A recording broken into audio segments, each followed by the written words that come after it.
అందరికీ నివసించే అధికారం ఉంది ఈడ. ఇల్లు లేని వాడికి డబ్బులు ఇచ్చే కార్యక్రమం ప్రభుత్వమే చేస్తుంది కదా.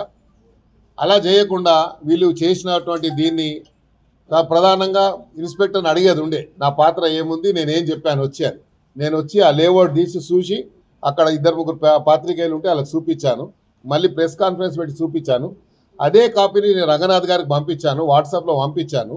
నేనేం చెప్పినా ప్రజల యొక్క వారికి రాకపోకలు ఇబ్బందులు అవుతున్నాయి, మనం అలా ట్రైబల్స్ని మనము అంటరాని వానిగా చూడొద్దు అని చెప్పి నేను మెసేజ్ కూడా పంపించాను. దానికి నాకు రిప్లై రాలేదు. అయితే ఒక ఎమ్మెల్యేగా అది నా రైట్, అది నా ఫండమెంటల్ రైట్. అది నేను పోతాను, ప్రజలు ఎక్కడ సమస్య ఉన్నా పోతాను. ఇలా కాదు ఇంకా 100 కేసులు పెట్టినా నేను పోతాను. వీళ్ళ మీద అధికారుల మీద నేను ప్రివిలేజ్ మోషన్ ఇస్తున్నా. ఎందుకంటే నా నియోజకవర్గానికి పోవద్దని చెప్పడానికి వాళ్ళు ఎవరు, వాళ్ళకి ఏం అధికారం ఉంది?